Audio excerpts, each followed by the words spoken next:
Halito, it's your brother YK the Truth. And you have to be a fool to deny the African slave trade. Like pretty much exposed in less than a minute. Like to even believe that, humans, Africans were able to survive a 2-month voyage on a ship stacked like sardines, shitting and pissing on top of each other. You have to be a fool. All you gotta do is go to the Library of Congress, newspapers, and there's thousands of articles speaking about the transatlantic slave trade. Look at this one. This is from New York Herald, Wednesday, February 17th, 1858. And let's see what they're talking about. Now, it says, the present slave population of the New World may be stated about as followed. United States, 3,204,000. Brazil, 3 million. Cuba, 600,000. Puerto Rico, 50,000. Total, 6,854,000. Now it shows you the slave labor, the rights, the production, the total value of slave products is $236 million. And we're talking about the 1800s. Do you know what $236 million was in 1800s? Right? Let's keep going, man. It says, we have compiled the above statistics from the most recent and reliable sources. We do not claim that they are exact, but we consider that the products yielded by slave labor are under rather than over the correct amount. The value of a large number of other products might be added to the general amount, such as indigo, spices, India rubber, dye, woods, mahogany, hemp, naval stores, which would add largely to the sum total. We thus see that the great value of the above articles equal to $236,721,000 is produced by the labor of only about 6,854,000 African slaves. Does it say Indian slaves? No. Like, you have to be the silliest, ignorant person to believe that you are native, to believe that you are not of African descent. DNA proves it. The history proves it. The narratives prove it. You gotta deny everything to be an Indian, bro. And you're worse than a flat earth. But let's get to it. Now it says, these immense supplies are consumed in about following proportions by the white races of the temperate latitudes in Europe, the United States, and in Canada. Cotton bales, 3,500,000. Sugarcane tons, 602,700 tons. Coffee bags, 600,000. The largest proportion of which is exclusively the product of African slave labor. The number of whites, including 60 millions in Russia, dependent upon these supplies, amount to about 250 155 million and take Great Britain, France, Austria. You know, that's where the Jewish people live, the European Jews. But they want to act like they had nothing to do with the slave trade. In the United States alone, comprises 105 million of souls who are chiefly dependent, keyword, dependent upon the labor of 6,854,000 African slaves in tropical climates to what? Clothe them with cotton fabrics, and to feed them with sugar, coffee, and rice, and supply them with the luxury of tobacco. These 105 million of whites, or 255 million of whites, if you please, must in the course of a comparatively few years be doubled, which will require double the quantity of these tropical products and double the amount of African labor to produce them or raise them to double the prices now paid. So these European countries depended on our African ancestors to give them their luxurious things like tobacco, and to clothe them with cotton, and to feed them with rice. But we want to talk about handouts and welfare, when for hundreds and hundreds of years our African ancestors have been taking care of European people. But yet you want to say things like this is fabricated. Who would fabricate a story saying that a whole group of people basically took care of you? That you was dependent on these people? How many people would have to be in on this secret plot to write thousands and thousands of news reports about Africans just to convince Indians who were there at that time in the 1800s that they are Negro? Like, y'all sound dumb as fuck. You give the white man too much credit. And we gonna beat you up with history. All right? It was no great stretch of philanthropy for the petty kingdoms and the monarchies of Europe to destroy African labor in their few small West Indian islands. But it was an immense sacrifice in the empire of Brazil, with millions of acres of uncultivated tropical lands, to abolish the importation of African labor. It is a great loss to the United States in the commerce of the world to have vast tracts of cotton and sugar lands in the Southwest remain wild and uncultivated for the want of African labor. Without an increase of African labor in the New World, its whites population, with that of Europe, must have its dependence increased on the British possessions in India. Do you see that? They had to sacrifice, and now they're going to the East India Company. The establishment of the colony of Liberia, supplied with colored immigrants from the United States, have done a great deal towards the suppression of the slave trade. They lost money.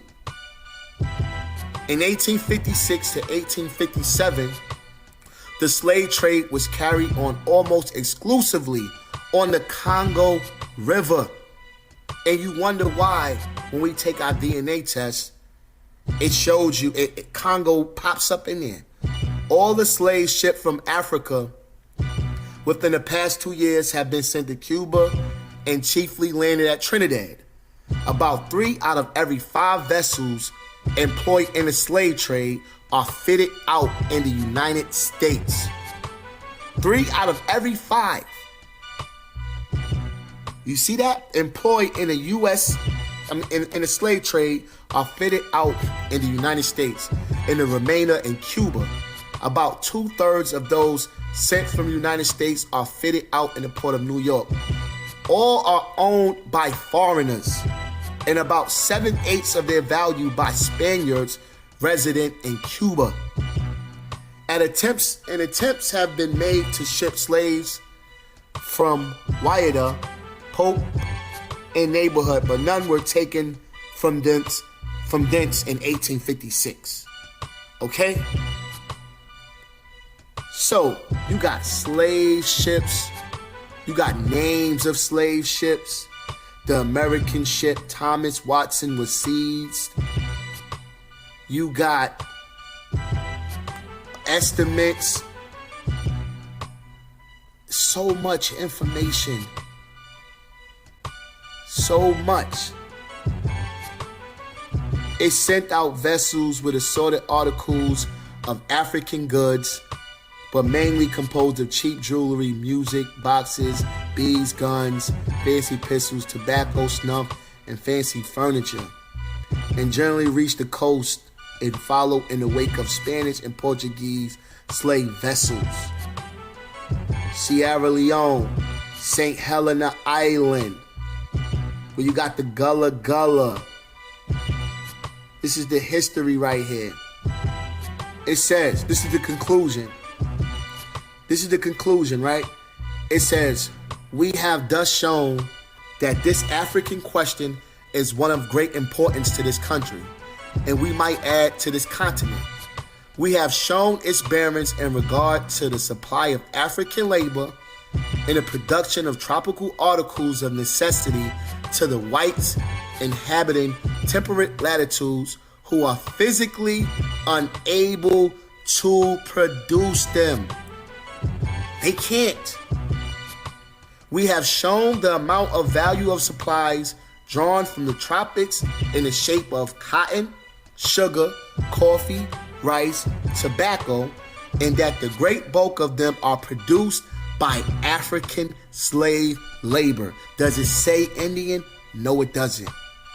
By which means commerce have been vastly augmented and civilization more widely and permanently established.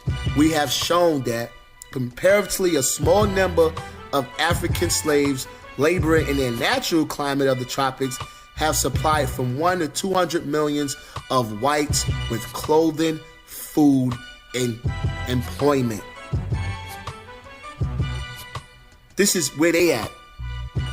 200 millions of whites with clothing, food, and employment, but they want you to believe that we are the ones that's inferior. They want you to believe that we are the ones that are savages. But yet, you need us. We don't need you. So how are we inferior when you need us? Inferior people don't need other inferior people to help them. You're not gonna come in my house and I'm gonna feed you, clothe you, and then you gonna look down on me and call me the savage. You got life fucked up. Now, it says, we have shown the hollowness, the sham that is carried on by England and other nations to suppress the slave trade. While the United States have been made a cat's paw of in keeping up the delusion, we have shown that her cruisers have overhauled and searched our vessels with impunity and made seizures and confiscations under paltry pretext to the loss and ruin of American citizens.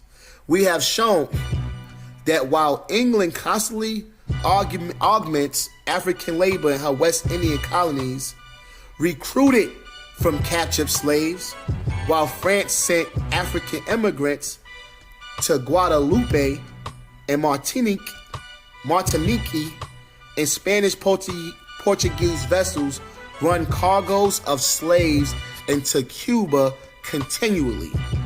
The United States enjoys the undignified position of looking on with a few selling vessels of war rambling about the oceans at the decay of our trade. So basically, there were still African slaves being brought over illegally, just like coke and dope. This is where you get ships like the Clotilda, whose labor must ere long come in ruinous competition with our enormously expensive labor employed in the production of valuable staples. A policy like this, long submitted to, must ultimately destroy our trade with Africa and prove disastrous to our intertropical planting interests. We have shown the necessity of the United States taking a new stand, more elevated in its tone and character regarding our African relations. We owe it to ourselves to insist upon the prompt suppression of the slave trade by the powers concerned, by casting off the veil of false pretense, of false philanthropy, or on the other hand, disband all Guadacoastal squadrons and throw wide open intercourse with Africa and the Africans to all alike, leaving each other too close to French plan or to adopt any other they please. Let one thing or the other be done, and that without halting and without fear, a new position is demanded. So you have these laws that are put into place, right? They needed us. They needed our ancestors. Just like they need us today. Who do you see getting their hands dirty in America? Who got the lowest jobs? Who makes these corporations rich? You owe it to your ancestors to not suppress this history, because you're doing the same thing the Europeans did. You want to sit here and deny this. Who sent you? Who sent you? I'm starting to think a lot of you dudes are agents. You want a conspiracy? Let me give you a conspiracy.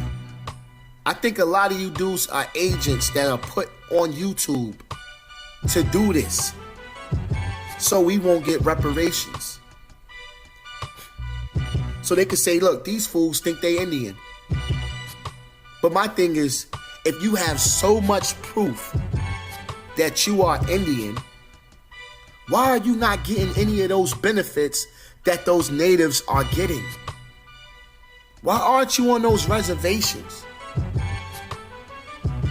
You're quick to tell us to go back to Africa, but you are in your own land, allegedly, and you're not getting a damn thing.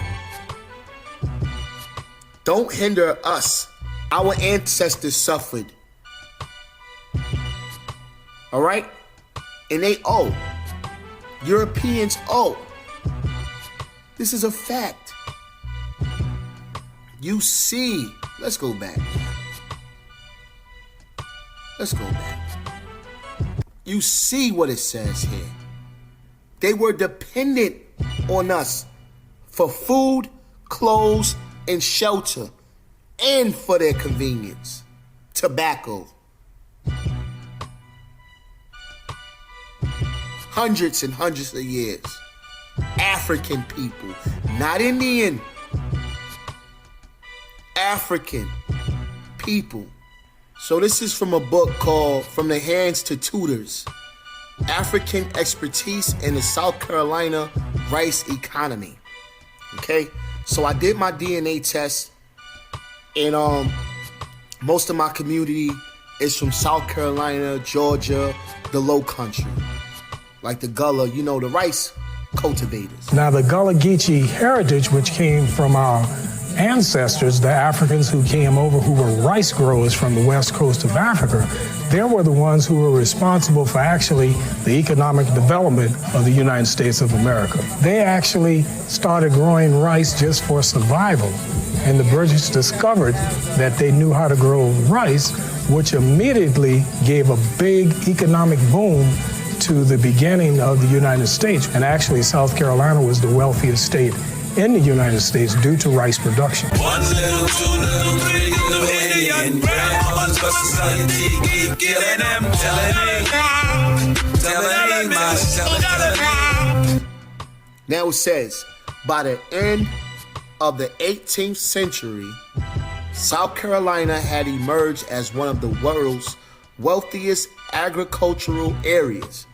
The basis for its economic prominence was rice cultivation, which had been developing rapidly from the 1690s. The knowledge and expertise required for rice cultivation, however, did not exist among Barbadian planters who transferred a slave-based economy to South Carolina, nor did it come with the successful waves of British and French colonists who expanded the plantation system. The techniques of rice production were vested in the knowledge carried by many African peoples to the Americas, particularly those enslaved from Senegal to the Ivory Coast, which is home to the indigenous West African rice. So, when you look at our DNA and our genealogy, it's from West Africa. Our ancestors were brought to the South for agricultural reasons. History backs DNA. Let's just get that out the way. History backs DNA.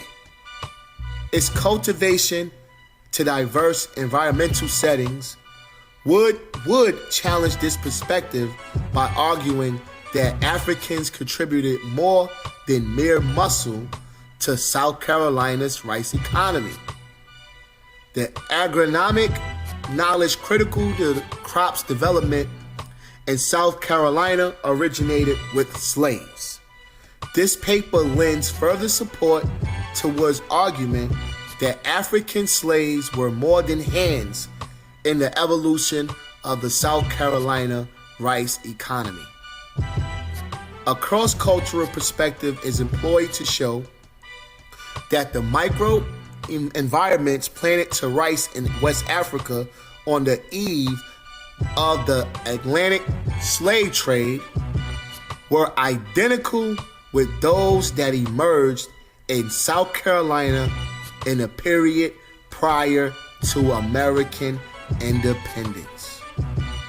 A cross-cultural perspective is employed to show that the microenvironments planted to rice in West Africa on the eve of the Atlantic slave trade were identical with those that emerged in South Carolina in the period prior to American independence. Duplicate techniques for water control also appeared in South Carolina systems. The historical reconstruction based on empirical research as well as archival and secondary sources demonstrates the remarkable correspondence between the rice cultivation systems established in colonial South Carolina and those indigenously developed in West Africa. It further substantiates the position that African slaves tutored planters in the requisite skills and technologies to create one of the New World's most lucrative plantation economies. Prior to Wood, the African role in the South Carolina rice economy had been downplayed in several key respects. Educated descendants of planters dominated writing on the South Carolina rice economy in the 20th century and provided glowing accounts of the accomplishments of their forebears. The difficulties involved in converting insalubrious swamps to productive lands, as well as the sophisticated techniques of water management and tidal irrigation. Wow. Were unquestionably assigned to planter ingenuity and imagination. So basically they used the tides, the high tides to plant the grass, to irrigate the rice. This interpretation was boasted by documentation that credited a ship captain from Madagascar for introducing rice to planters, who did successfully seize the opportunity to experiment with its cultivation. So clearly, you can see that African people were rice growers, and they needed us to feed these European people, these countries. They needed the savages, the inferior, to feed them. Y'all want to talk about being lied to? And y'all want to feel ashamed of being a slave, that your ancestors were slaves? You know, the biggest lie was being told that we were inferior. That's the biggest lie. And for our ancestors and for us to believe it and actually want to emulate and look like these people and be like these people shows we have been duped to thinking that we were inferior. When in all actuality, they needed us. We didn't need them. We did not come to Europe and bring them over to Africa in large amounts. In West Africa, we're not talking about other parts of Africa who had European slaves. I'm talking about my ancestors. We didn't have to take your name, your religion, everything from you. You know what I mean? So history backs this. DNA backs this. Slave narratives back this. Archaeology, culture backs this. Language backs this. Slave laws backs this. Aboriginals, what do you guys have? Because when I go to your channels, what do I see? A whole bunch of bickering. No information proving that you were already here. Fabrication. Making shit up as you go. Where's the history?